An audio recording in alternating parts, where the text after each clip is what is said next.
Hi friends, நம்ம பார்க்க போகிற திரைப்படம் தேவா.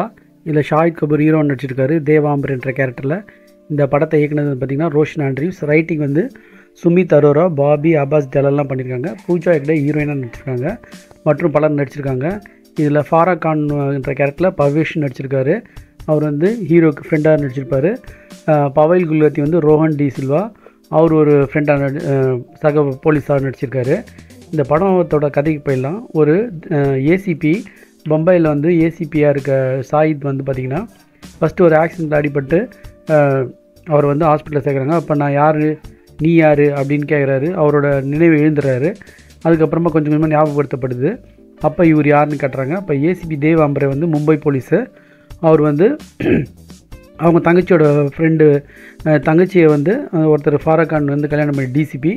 இப்போ இவங்களாம் வந்து ஒரு குரூப்பாக இருக்காங்க. இப்போ இதில் வந்து ஒரு போலீஸ் அணிவகுப்பில் ரோகன்றவரை சுடப்படுறாங்க. ஸோ அப்போ வந்து எல்லோரும் போய் அவரை ஒரு சுடுறவங்களை போய் பிடிக்கிறதுக்குலாம் இவரும் ஹீரோலாம் பயங்கரமாக ஓடி போய் கண்டுபிடிக்காமல் போயிடப்படும். இப்போ இந்த ரோகனை சுட்டது யார் அப்படின்ற மாதிரி செகண்ட் ஹாஃபில் வரும். ஸோ அப்போ வந்து அதில் ஒரு பெரிய ட்விஸ்ட் இருக்குது.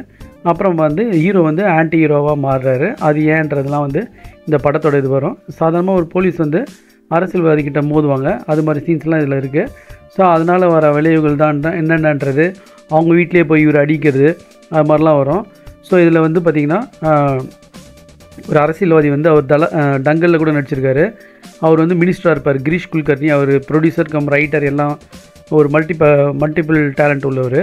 அவர் வழக்கம் போல் நல்லா நடிச்சிருந்தார். அவர் வீட்லேயே போய் இவர் சண்டை போடுற மாதிரி நல்லாயிருக்கும். ஜெயராஜ் தேவிட அவர் கிரீஷ் குல்கர்னி மினிஸ்டராக நடிப்பார்.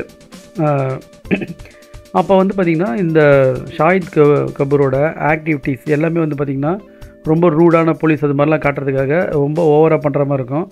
அவர் ஆளுக்கும் குரலுக்கும் இவர் பண்ணுறதுக்கும் சம்மந்தமே இல்லாமல் இருந்தது. ஃபர்ஜியில் வந்து கரெக்டாக மேட்ச் ஆச்சு. ஆனால் இதில் வந்து பார்த்திங்கன்னா ரொம்ப ஓவராக இருந்தது. ஸோ ஆக்டிங்லாம் அந்த ஒவ்வொரு சீனுக்கு வந்து ரொம்ப ஓவர் ஆக்டிங்காக இருந்தது. கடைசி கிளைமேக்ஸில் வந்து இவர் வந்து ஒரு ரீசன் சொல்லுவாங்க. ஸோ அதெல்லாம் வந்து ஏற்றுக்கிற மாதிரியே இல்லை. ஸோ கொஞ்சம் கூட வந்து மேட்ச் ஆகாத மாதிரி ஒரு உடல் மொழியும் அந்த ஆக்டிங்கும் ரெண்டுமே சேர்ந்து இருந்தது, மேட்சே ஆகலை. ஸோ இந்த படம் வந்து பார்த்திங்கன்னா ஒரு நல்லா வர வேண்டிய ஆக்ஷன் சீக்வன்ஸ்லாம் கூட மேட்சே ஆகாமல் இருந்தது. ஸோ இன்னும் கொஞ்சம் ஆக்ஷன் பேக்ட் தேவைப்படுமோ அப்படின்ற மாதிரியான ஒரு சிச்சுவேஷன் நம்மளுக்கு அந்த படத்தை பார்த்து க்ரியேட் ஆச்சு. ஹீரோயின்லாம் சும்மா வந்து போகிறாங்க, ஜேர்னலிஸ்ட்டாக வருவாங்க. பூஜா ஹெக்டே தியான்ற கேரக்டரில். அதெல்லாம் வந்து ரொம்ப எப்படி சொல்கிறது, ரொம்ப செயற்கைத்தனமாக ஹிந்தி படத்துக்கான ஒரு ஏற்ற மசாலா வந்தது.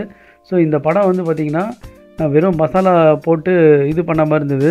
ஒரு எதை நோக்கி போகுதுன்னே படத்தோட இது தெரில. கடைசியில் ஆன்டி ஹீரோன்னு ஜெயிலுக்கு போனோன்னே ஷாஹித் கபூரோட ஒரு நிமிஷம் சீன் வந்து அப்படியே ஒரு மேட்ச் ஆகிற மாதிரி ஒரு இது பண்ணிக்கினாங்க. ஸோ இந்த படம் வந்து கொஞ்சம் கூட மேட்ச் ஆகாத மாதிரி தான் இருந்தது.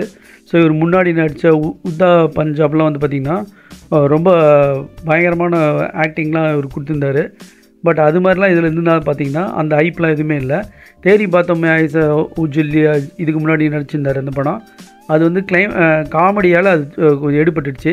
ஆனால் இந்த படம் வந்து பார்த்திங்கன்னா அந்த அளவுக்கு இருக்குதுன்னு சொன்னால். ஸோ காமெடியும் எடுப்படல, ஆக்ஷன் சீன்ஸும் எடுப்படல. இவர் வந்து போலீஸுன்ற இதில் ட்ரெஸ்ஸிங்கே வந்து மேட்ச் ஆகாத மாதிரி இருந்தது. ஸோ இது வந்து சாதாரண படம் மாதிரி தான் ஆயிடுச்சு. இதை இன்னும் நல்ல ஒரு சூப்பர் ஆக்ஷன் படமாக ஆக்கியிருக்கலாம். ஸோ இது ஒரு சாதாரண படமாக இருந்தது ஃப்ரெண்ட்ஸ். ஸோ நீங்கள் பார்க்குறவங்க பார்த்து என்ஜாய் பண்ணுங்கள். இது என்னோடய கருத்து. ஏதாவது கமெண்ட் இருந்தால் கூட நீங்கள் எனக்கு தெரிவிங்க. Thanks friends.